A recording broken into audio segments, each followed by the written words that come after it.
जी की हाल है भैन ठीक है इधर आ मेरी भैन इधर आई छावे होर मां जी तबीयत ठीक है ਤੁਹਾਡੀ ਤੇ ਮਾਸ਼ਾਅੱਲਾ ਬੇਟੀ ਆਪਣੀ ਤੇ ਇਹ ਕੀ ਜ਼ਹਿਨੀ ਤਵਾਜ਼ਨ ਖਰਾਬ ਹੈ ਇਹਨਾਂ ਦਾ ਕੀ ਹਾਂਜੀ ਬੇਟੇ ਦਾ ਜ਼ਹਿਨੀ ਤਵਾਜ਼ਨ ਖਰਾਬ ਹੈ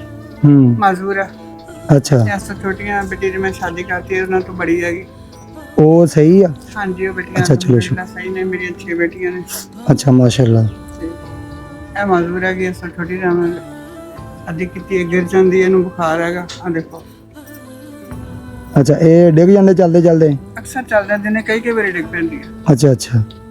ਚਲੋ ਅੱਲਾਹ ਪਾਕ ਇਹਨਾਂ ਨੂੰ ਸਿਹਤ ਦੇਵੇ ਸਿਹਤ ਜਾਨ ਦਾ ਹਾਲ ਤੰਦਰੁਸਤੀ ਦੇਵੇ ਅੱਲਾਹ ਪਾਕ ਤੁਹਾਡੇ ਵਾਸਤੇ ਆਪਣੀਆਂ ਆਸਾਨੀਆਂ ਪੈਦਾ ਕਰੇ ਤੇ ਘਰ ਦਾ ਕੀ ਨਜ਼ੂਮ ਆ ਕੀ ਤੁਸੀਂ ਆਪ ਹੀ ਚਲਾ ਰਹੇ ਹੋ ਹਾਂਜੀ ਅਲਹਮਦੁਲਿਲਾ 3 ਸਾਲ ਹੋ ਗਏ ਜੀ ਮੇਰੇ ਮੀਆਂ ਨੂੰ ਫੌਤ ਹੋਏ ਨੂੰ ਅੱਛਾ ਅੱਛਾ ਕਿਸੇ ਟਾਈਮ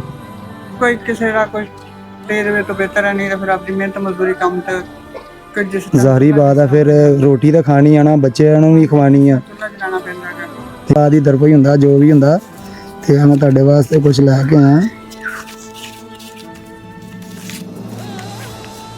ਇਹਨੇ ਜਦੋਂ ਦੇਖਣੀ ਕੋਈ ਚੀਜ਼ ਨੇ ਕਹਿਣਾ ਮੈਨੂੰ ਵੀ ਲੈ ਦੇ ਯਾਰ ਅੱਲਾਹ ਖੁਆਇਸ਼ ਆ ਨਾ ਦਿਲ ਤੇ ਅੱਲਾਹ ਪਾਕ ਨੇ ਦਿੱਤਾ ਨਾ ਜੋ ਵੀ ਆ ਤੇ ਕਿਸੇ ਨੂੰ ਵੇਖ ਕੇ ਖੁਆਇਸ਼ ਤੇ ਹੁੰਦੀ ਹੋਣੀ ਵਿਚਾਰੀ ਨੂੰ ਇਹਦੇ 'ਚ ਤੁਸੀਂ ਆਪਣਾ ਕਿਰਾਇਆ ਦੇਣਾ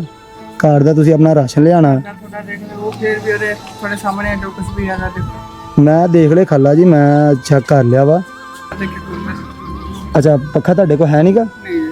ਅੱਛਾ ਤੇ ਗਰਮੀ ਦੇ ਵਿੱਚ ਇੰਜ ਗੁਜ਼ਾਰਾ ਕਰ ਰਹੇ ਜੀ ਬਾਜੀ ਇਹ ਦੇਖੋ ਕੱਚੀ ਜਗ੍ਹਾ ਹੈ ਤੇ ਪਾਣੀ ਟਰੰਕ ਲੈਣਾ ਅਸੀਂ ਇਹਦੇ ਤੇ ਰਾਤ ਨੂੰ ਇੱਕ ਪੱਖਾ ਤੇ ਇੱਕ ਤੁਹਾਨੂੰ ਕੂਲਰ ਚਾਹੀਦਾ ਚਲੋ ਇਨਸ਼ਾਅੱਲਾ ਉਹ ਵੀ ਮੈਂ ਦੇ ਦੇਵਾਂਗਾ ਠੀਕ ਆ